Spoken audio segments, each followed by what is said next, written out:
लेह में forest department ने timbers association and would sellers के लिए लकड़ी पर मबनी सनतों के रजिस्ट्रेशन से मुतालिक एक खुसूसी अवेयरनेस वर्कशॉप का आयोजन किया। Divisional forest officer Dhawan Kumar Rawat ने लकड़ी पर मबनी सनतों के लिए रजिस्ट्रेशन के अमल पर बातचीत की। उन्होंने लकड़ी बेचने वालों पर जोर दिया कि लकड़ी पर मबनी कारोबार को आसानी से चलाने के लिए महकमा फॉरेस्ट के साथ खुद को रजिस्टर कराएं। डीएफओ ने कहा कि महकमा रजिस्ट्रेशन में नाकाम रहने वालों के खिलाफ सख्त कार्रवाई करेगा। महकमे ने टिम्बर एसोसिएशन के अरकान से माहाना बुनियादों पर कारोबारी डेटा को बरकरार रखने की भी तलकीन की। टिम्बर एसोसिएशन लेह के सदर ने महकमे पर जोर दिया कि वो लकड़ी की क्रोनिंग के लिए भी पीडब्ल्यूडी की टेंडरिंग के दौरान लकड़ी से जुड़े अफराद को खुसूसी तरजीह दें।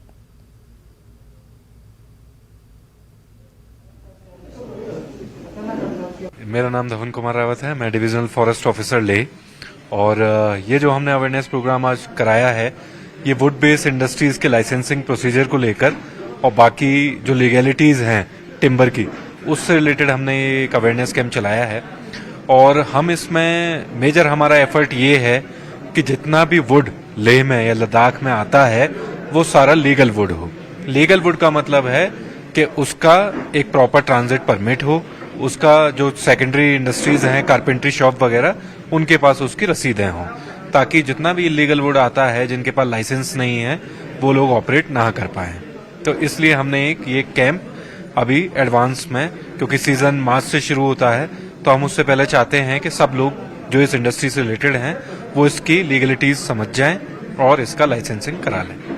सर, लाइसेंसिंग बोले तो किस तरह का, जैसे कोई जो बल्ली वगैरह बेचने का होता है, किसी का कार्बन का शॉप होता है और कोई कारपेंट्री होता है जो घर से अपना काम करते हैं। तो बिल्कुल, देखिए ऐसा होता है कि टिम्बर वुड बेस्ड इंडस्ट्रीज में दो तरह की हैं, एक प्राइमरी एक सेकेंडरी। तो प्राइमरी जो होती है वो होती है आपकी सॉ मिल, टिम्बर डिपो, ये सब। तो इनके पास परमिशन हमसे लेनी पड़ेगी, एक उनको कानून से और जो है गवर्नमेंट से, कि वो उसको स्टैब्लिश करें और उसके ऑपरेट करें, क्योंकि सुप्रीम कोर्ट की गाइडलाइंस हैं कि ये जो वुड है वो इलीगल आता है और वो इलीगल का मतलब कहीं से भी कट कर आ रहा है जिसका हमें कुछ अता पता नहीं, तो वो रुके। उसके बाद जो आप बोल रहे हैं वो होती है सेकेंडरी इंडस्ट्रीज, जिसमें कारपेंट्री शॉप्स हैं, वुड कार्विंग है। तो उनके लिए बहुत ज्यादा स्ट्रिक्ट लॉज नहीं है, उनके लिए सिर्फ इतना है कि हमें पता होना चाहिए कि इतनी शॉप्स हैं, तो वो रजिस्ट्रेशन कराएं, उसके बाद वो रसीद मेंटेन करें। क्योंकि क्या होता है, ये एक चेन ऑफ सप्लाई है। मान लीजिए वो कारपेंट्री वाले ध्यान नहीं दे रहे हैं कि वो वुड कहाँ से लाए, टिम्बर कहाँ से लाए, वो अगर इलीगल वुड ला रहे हैं तो वो भी एक तरीके से हमें रोकना है। तो इसलिए हम चाहते हैं कि वो भी रसीदें मेंटेन करें, इसलिए उनको भी एक लाइसेंस लेना होता है।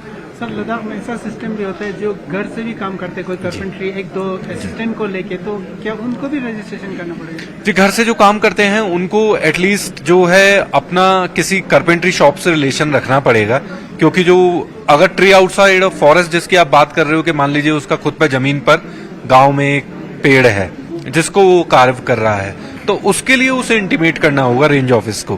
पर अगर वो बड़े स्केल पे सेलिंग कर रहा है, पूरी उसकी दुकान है और मतलब लाता है वुड ले खरीद के लाता है, डिपो से लाता है, खरीद फरोख्त करता है, तो उसको लाइसेंस लेना पड़ेगा।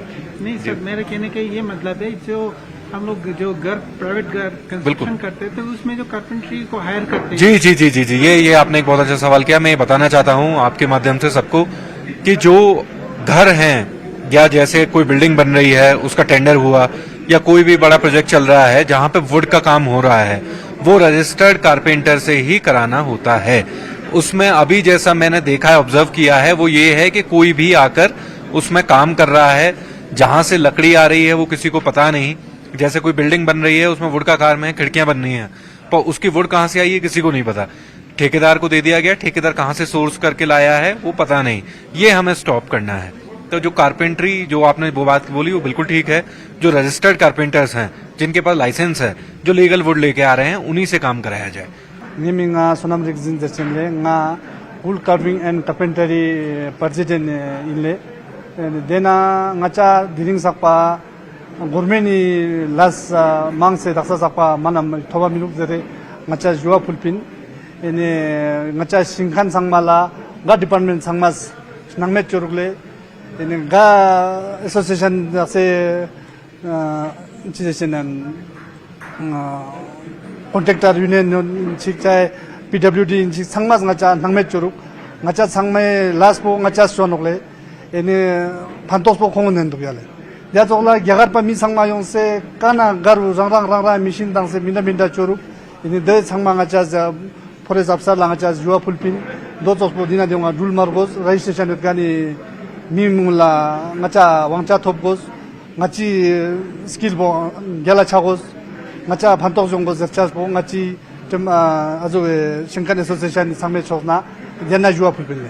신칸 애소시에이션 서스펜 아니자 멤버 사면 되는 게다 गवर्नमेंट इलाज में तो सर्टिफिकेट अजून शेयर हो बनो को निजे चे मत दो मन दक्सा सकपा जम्मू एंड कश्मीर रूल जिगिन दो चीन दो nga दो तंतन जे पता मेत निराले मगर इन नंग दंगा जा पता चोस्पिन इन ngacha थपचन जे जेदु मगर दक्सा सकपा ngacha मना थोबा मिनुले निजे suspend member ngachi na suspend member लगभग ngacha ज्ञाना गुप्चिक थाल जगले तदक्सा निजे टिम्बर एसोसिएशन यो क्वालाई टेम्पल एसोसिएशन ना ngacha niska yolle temple association ना wood carving and carpentry niska ngacha कोस्तंकान ना शिंखान जोकान ना 상명 ngacha association yor kasar ini debia garunsa ladakh pa 상명라 gyaga 상마 용세 ngacha 상마 las po 상마 la dikat kyondule red mana gayung gamu 상매나 mi 상마 gyaga pa 상마 송세 민다민데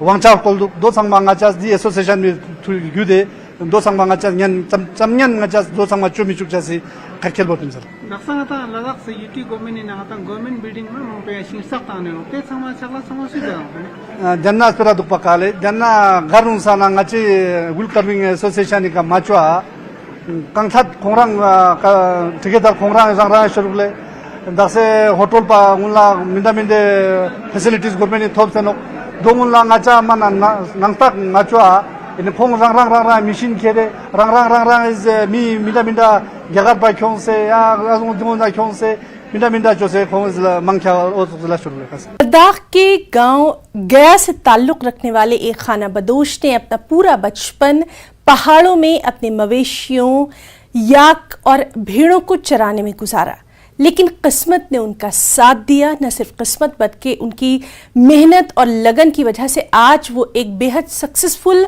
international film maker के तौर पर जाने जाते हैं। उन्होंने इस फील्ड में कई अवार्ड्स हासिल किए हैं। स्टेंजन डोरजे का बचपन दूसरे बच्चों की तरह नीम खाना बदोशी में गुजरा। स्टेंजन और उनकी बहन याक और पश्मीना बकरियों के रेवड़ को चराया करते थे। कुछ अरसे के बाद स्टेंजन स्कूल भी जाया करते थे। बाद में स्टेंजन ने अपनी बहन की जिंदगी पर मबनी एक खास फिल्म बनाई जिसका नाम शेफर्ड्स ऑफ ग्लेशियर्स रखा और इस फिल्म को बैनुल-अक़वामी प्लेटफॉर्म पर एक खास पहचान मिली। कैमरे और फिल्म साजी को उन्होंने अपनी जिंदगी का जुनून सा बना लिया।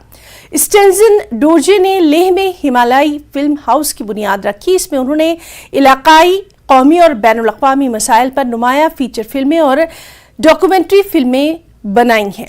उन्हें लोकसभा इंतखाबात 2019 के दौरान इलेक्शन कमीशन ऑफ इंडिया के जरिए डिस्ट्रिक्ट यूथ आइकन के अवार्ड से भी नवाजा गया और उनकी ताज़ा film I will come back to dancing in the dunes की शूटिंग मंगोलिया में मंगोल खाना बदोशी लोगों की तर्ज जिंदगी की नुमाइश करती है।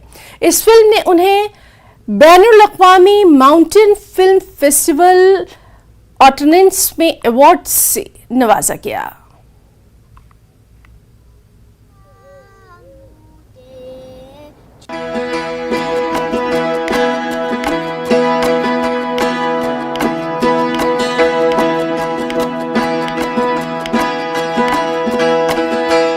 इस वक्त हम गया गांव में है जो लेह से लगभग 75 किलोमीटर की दूरी पर है और ये लेह मनाली हाईवे पे है और ये आखिरी गांव है। यहाँ से जो लद्दाख के आखिरी गांव है, यहाँ से जो लेह मनाली का आखिरी जो गांव है आखिरी, और हिस्टोरियन बताते हैं कि ये लद्दाख का सबसे पहला गांव है जहाँ पर ये गांव बसा है। तो हम इस वक्त आप लोगों को गया वैली के बारे में थोड़े बताऊं तो ये एकदम ऊंची स्थान पर है, लेह से भी काफी ऊंचा स्थान जिससे 4200 मीटर की ऊंचाई पर है। यहाँ बहुत कठिनाई का सामने के साथ ये लोग रहते हैं और टेम्परेचर यहाँ -20 और 25 के बीच में इस वक्त है, जबकि लेह में इस वक्त -14 डिग्री चल रहे हैं। और यहाँ के लोग अपना जो लाइफ स्टॉक के साथ गुजारा करते हैं और खेती बाड़ी बहुत ही कम होते हैं, जहाँ सिर्फ गेहूं ही पैदा होते हैं। इस वक्त हम गया में इसलिए आया है कि यहाँ से एक खास शख्सियत यहाँ से ही निकल के इंटरनेशनल प्लेटफॉर्म पे 4 अवार्ड विनिंग फिल्म बना चुके हैं। काफी सारे अवार्ड इनको मिला है। और ये मैं बता दूं, ये गांव सेमी नोमैड्स के नाम से भी जाना जाता है, क्योंकि ये लोग ज्यादातर पहाड़ों में अपने भेड़ बकरों या याक के साथ गुजरते थे। तो उसी तरह हमारे साथ जो तंजिन दोरजे गया है, जो यहाँ पहले बचपन में अपना नोमैड्स की तरह यहाँ पहाड़ों में बिताया, उसके बाद थोड़ा स्कूल जाने का मौका मिला, उसके बाद इंटरनेशनल प्लेटफॉर्म पे ये फिल्म बनाने में लद्दाख से एक छोटे गांव से निकल के इनको ये शोहरत हासिल है। तो तंजिन जी, हमारे साथ जुड़ने के लिए बहुत बहुत शुक्रिया। तो आप अपना बचपन के बारे में थोड़ा बताएं अपने गांव के साथ। Thank you so much. आप लोग ने तो आज बहुत ही सरप्राइज दिया है। मैं इसलिए न्यूज़ 18 सारे फैमिली को मेरे गहरे दिल से आप लोगों को शुक्रिया अदा करना चाहता हूँ, क्योंकि आज जब सुबह में यहाँ पे उठा था तो सोच रहा था कोई मेहमान आ रहा है। मैंने सोचा था शायद कोई मेरा दोस्त मिलने के लिए आ रहा होगा, क्योंकि इतने ठंड में आज शायद -20 से 23 तक थे। तो इसके बावजूद यहाँ पे अल्टीट्यूड आपने ऑलरेडी इंट्रोडक्शन में बताया, इस 4300 मीटर हाई पे है। तो आप सबको यहाँ पे आने के लिए वेलकम हमारे सारे पुराना विलेज में।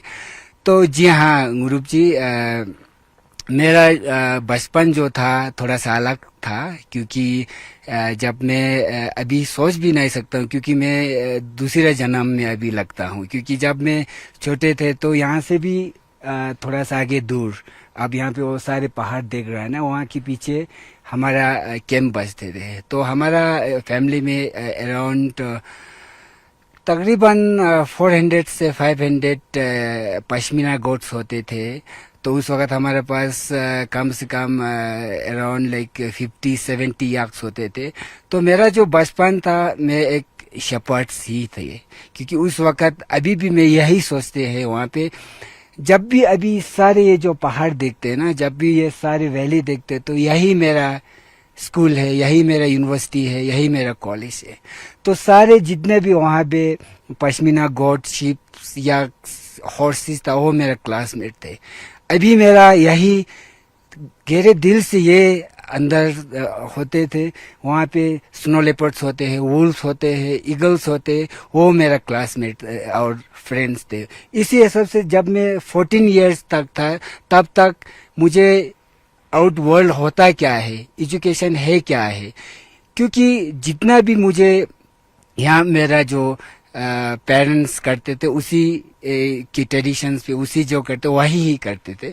तो जब मैं शायद 10 से 14 इयर्स ओल्ड थे, तो जब मैं जो यहाँ विलेज में आते था, तो मेरा पिताजी बोलते थे, संजन आप अभी स्कूल जाओ। तो जब मैं स्कूल गया था, तो मेरा वहाँ पे बहुत ही गुरु जो लोब्जांग संतान शक्ति से आए हुए थे। यहाँ पे बहुत सारे जो, जब उस वक्त भी मिडिल स्कूल था, वहाँ भी सारे जो टीचर वो ले से आते थे। उस वक्त तो रोड भी इतने अच्छे नहीं थे, उन लोगों को भी बहुत ही प्रॉब्लम्स थे। तो वो बोलता था, संजन आप स्कूल में आओ, आप 15 दिन आपका जो एनिमल्स है उनके साथ पहाड़ में जाओ, 15 दिन स्कूल में आओ, वो बहुत जरूरी है, आपकी लाइफ में कुछ काम देंगे। तो समझ में नहीं आते, फिर भी हम स्कूल गया वहाँ पे।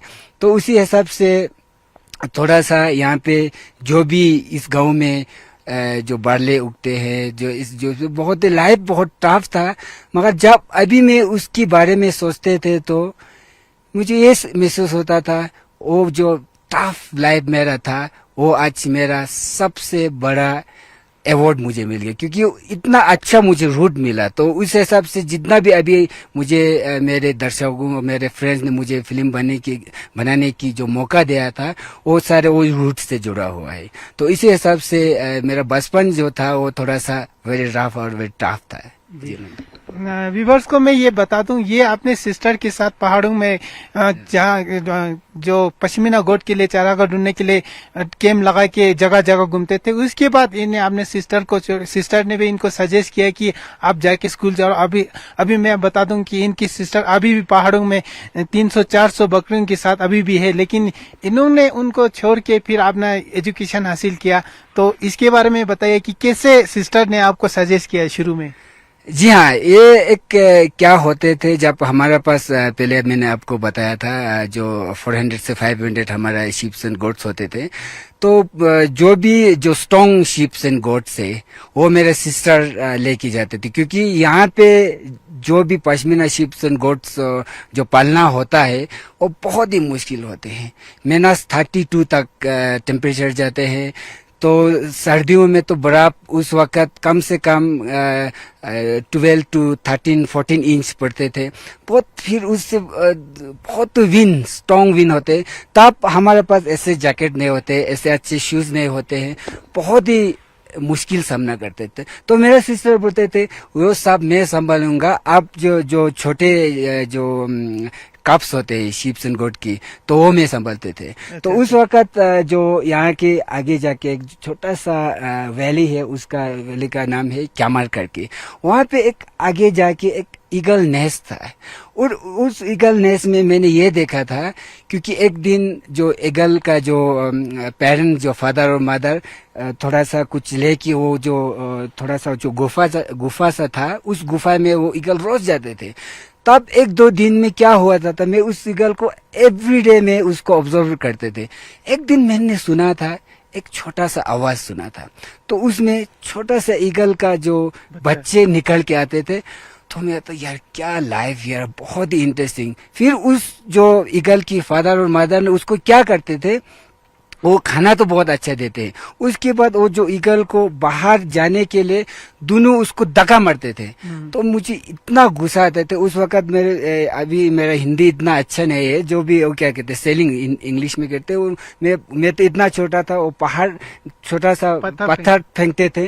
ये देखो, ये पेरेंट जो है अपने बच्चे को इतना धक्का देते हैं, ये इतना क्यूट सा, इसको क्यों धक्का देता है? लेकिन उसके पीछे और कोई उसकी बात मैंने देखा था, और 2-3 वीक, 1 महीना 2 महीने में वो जो बच्चे जो थे वो पेरेंट के साथ उठ के जाते थे। तो उस वक्त मेरे सिस्टर ने एक दिन मुझे बताया था, संजिन आप मेरे साथ यहाँ बैठेंगे तो आपको एजुकेशन नहीं मिलेंगे, जो है अच्छे हैं, मगर आपको जाना चाहिए, स्कूलिंग करना चाहिए।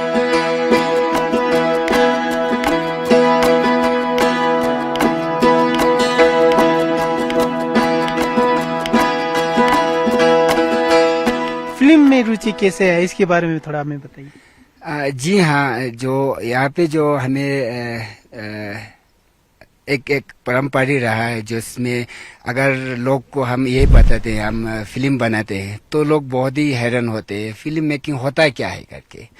तो मुझे मैंने पहले आपको बताया जो स्टूडेंट एजुकेशन कल्चर मूवमेंट जो सेकमोल में मुझे वहाँ पे जाने का मौका मिला, वहाँ पे शायद 1-2 साल मुझे फिल्म डायरेक्शंस और एडिटिंग और कैमरा करने के जो ट्रेनिंग जो कोर्स मिला था। उसके बाद जम्मू यूनिवर्सिटी से मैंने ग्रेजुएशन किया। तो मैं वापस आते थे, तो जब सारे मेरे घर वाले बोलते हैं, सारे जो मेरे विलेजर्स बोलते हैं, अभी आप आर्मी में जाओ, अदरवाइज आप दूसरे जॉब करो, क्या जर्नलिस्ट करना है, क्या फिल्म मेकिंग करना है, ये होता क्या है। मगर मेरे अंदर से एक कीड़ा था, मुझे फिल्म मेकर ही करना है। तो उसके बाद 2000 जब 97-98 में एक यहाँ पे हमारे लद्दाख में एक ट्रेंड चलते हैं फिक्शन मूवी बनाने की। तो हमारे बहुत ही अच्छे फिल्म मेकर ने जो यहाँ पे फिल्म बनाते थे, उस वक्त मुझे भी और मेरे दोस्त के साथ हमने कुछ फिल्म बनाया। तो उस वक्त मेरे जहन में एक ऐसा आते रहते हैं, क्योंकि हमारे जो लद्दाख की जो तहजीब, लद्दाख की जो कल्चर, लद्दाख की जो वे ऑफ लिविंग एक अलग सा यूनिक सा था। जैसे आप अभी देखो, हम एक 4,300 मीटर हाई पे है। एक हमें ये फीलिंग होगा हम एक मून लैंड पे है। जिसे आप आज की दुनिया में देखो, जैसे हम अमेरिका को देखो, रशिया को देखो, फ्रांस को देखो, इंडिया को देखो, सब मून के ऊपर जाना चाहते हैं। हम ऑलरेडी मून पे बैठा हुआ है, उसी मून पे बैठा है कि वो जो तहजीब, वो जो कल्चर सारी दुनिया को दिखाना बहुत ही जरूरी मैंने समझाया। वो कल्चर जो यहाँ से एक ओरिजिनेट, एक यूनिक सा है। यहाँ हम सिर्फ मून लैंड पे नहीं रहते, यहाँ पे एक स्माइल के साथ, एक जो हम क्या कहते हैं कि एक बहुत ही यूनिक सा कल्चर से उसको दुनिया में कैसा देखेंगे, तो उस हिसाब से मुझे डॉक्यूमेंट्री में जाना चाहिए करके मैंने कुछ डॉक्यूमेंट्री सेगमेंट में बनाया। उसके बाद वाइल्ड लाइफ के जो ऊपर बनाया, उसके बाद WWF के, उसके बाद कुछ फॉरेन कंट्री से, फ्रांस से मेरा मूवी देखा। वो लोग यहाँ पे आया था। आपका नाम संजय है? हाँ जी। तो वहाँ पे एक लेडी है क्रिश्चियन मॉडलेट करके, तो उसने मुझे बोला था आपको फ्रांस आओ, क्योंकि आपके लिए बहुत ही वहाँ पे मौका मिलेंगे, क्योंकि हमने आपका बहुत सारी मूवी देखा, वो बहुत ओरिजिनलिटी है। तो उस हिसाब से अभी तक मुझे ये मौका दिया गया है, सारे मुझे दर्शकों और सारे लोग ने। वहाँ पे आपने सुना होगा नेशनल चैनल जो है अख्ते करके, TV5 करके, उशवा TV करके, फ्रांस का बहुत ही नेशनल मशहूर चैनल है। तो उसमें मुझे मौका दिया गया है 5 मूवी करने के लिए। जी हाँ। तो पहला मूवी था बिहाइंड द मिरर। उसके बाद एक मूवी हमने किया था, उसका नाम है जुंगवा द ब्रोकन बैलेंस। उसके बाद एक आप सबको भी पता है जो मेरी सिस्टर के ऊपर एक मूवी बनाया, शेपर्ड्स ऑफ द ग्लेशियर। तो दूसरा मूवी उसके बाद आया था ग्रोइंग अप इन लद्दाख करके। नेशनल फेस्टिवल जो एक ओथो इंटरनेशनल फिल्म फेस्टिवल में भी शायद 6-7 अवार्ड दिया गया है। तो उसके बाद आपने सुना होगा कनाडा में यहाँ पे जो बैंफ फिल्म फेस्टिवल के बहुत ही मशहूर है, वहाँ पे ग्रैंड प्राइज दिया गया है। उसके बाद मुझे ज्यादा इंकरेज मिला था, तो मैंने ये शायद आपने सुना होगा 2015 जहाँ पे COP21 हुआ था, जहाँ पे 195 प्राइम मिनिस्टर एंड प्रेसिडेंट वहाँ पे थे, तो 40,000 गेस्ट थे। तो उस वक्त हमारे जो लद्दाख से मिस्टर जिगमेट टकपा अभी जो हमारे लद्दाख में जो प्रिंसिपल सेक्रेटरी है, उनके साथ जाने की मुझे मौका मिला। तो वहाँ पे हमारा जो 500 मूवी कंपटीशन में 50 ही लिया था, वो पूरा दुनिया में दिखाने के लिए मुझे मौका मिला। तो इस हिसाब से जो अभी हम मूवी जो करते हैं, उससे शायद लोगों को यही मैं कहना चाहूंगा, क्योंकि अभी जो एक मॉडर्निटी वेव आ रहा है हमारे पूरे दुनिया में, पूरे लद्दाख में, पूरे देश में। तो उस वक्त जो हमारा एक ट्रेडिशन है, हमारा एक कल्चर है, उसको कैप्चर करना, उसके ऊपर एक डॉक्यूमेंट्री बना के, ताकि अगर हम नहीं रहते भी नेक्स्ट जनरेशन 1000 ईयर में, 100 ईयर्स में वो एक एविडेंस रहेंगे। पर जो शेपर्ड ऑफ द ग्लेशियर के बाद फिर आपने पीछे मुड़ के कभी नहीं देखा, फिर आगे आप बढ़ते गया और रिकॉग्निशन लेते गया। थैंक यू सो मच कंगुडुबले। हाँ, शायद मैंने जितने भी आज तक मूवी बनाया, पहले तो अवार्ड क्या होते हैं, रिकॉग्निशन क्या होते हैं, मुझे पता भी नहीं था। फिर उसके बाद जब 20 में सबको फिल्म मेकर को अवार्ड मिलते थे, तो मेरा भी एक क्यूरियोसिटी बन गया था, हाँ अवार्ड एक जरूरी है। उसके बाद मैं थैंकफुल हूँ, हमारे जो डिस्ट्रिक्ट अवार्ड मुझे दिया गया, उसके बाद इंटरनेशनल बहुत सारे अवार्ड दिया गया। उसके बाद मैंने सोचा नहीं, मेरे माइंड में एक ही सवाल आते हैं, बहुत फिल्म मेकर बाहर से लद्दाख में आते हैं, इंडिया में आते हैं, वो लोग फिल्म बनाने के लिए। फिर मैंने सोचा था मेरे सारे फ्रेंड्स जो मीडिया में हो, जो फिल्म मेकिंग में हो, सारे मेरे फ्रेंड में, आप इंटरनेशनल फिल्म बनाते हैं, मगर मेरे जहन में ये है मैं बाहर कंट्री जाके दूसरे कंट्री में एक फिल्म बनाऊंगा, तब जाके मुझे एक सेटिस्फाई मिलेंगे जिस मेरे लाइफ में, जिसकी वहाँ पे क्या होते हैं, यहाँ पे क्या है। तो इस हिसाब से लास्ट 3 साल पहले जो मैं और मेरे को डायरेक्टर किशन मोडेलेट को एक मौका मिला था मंगोलिया जाके वहाँ पे एक फिल्म बनाना। तो वहाँ पे हमने इस साल हमने रिलीज किया था आई will come back dancing in the Doon करके। जो मंगोलिया और लद्दाख की जो रहन सहन है, कल्चर से, वो काफी सिमिलर से, बट जब हम मिलते थे तो शक्ल लगते हैं सेम, तो डायलॉग कम्प्लीटली डिफरेंट है। मगर वहाँ पे मैंने ये सीखा था, जो हमारे यहाँ पे जो शेपर्ड जो होते हैं, नोमेड जो होते हैं, सेमी नोमेडिक जो होते हैं, वो बहुत ही मुश्किलियत से यहाँ पे रहते हैं। वहाँ की जो मंगोलिया की जो कंफर्टेबल जो नोमेड के साथ होते हैं, वो बहुत ही अलग सा यूनिक है। थैंक यू सो मच स्तांजन जी हमारे साथ जुड़ने के लिए। तो जिस तरह से आपने देखा है कि अगर मेहनत और लगन से काम करे तो क्या नहीं कर सकता। जैसे हमारे सामने स्तांजन दोरजे ग्या के नाम से बुलाते हैं, तो कैसे आपने नोमेडिक लाइफ को छोड़ के इंटरनेशनल प्लेटफॉर्म पे पहुंचा, ये स्तांजन दोरजे हमारे सामने एक लिविंग एग्जाम्पल है। तो हम उम्मीद करते हैं आप आगे भी बढ़े और आने वाले प्रोजेक्ट्स और सक्सेस हो।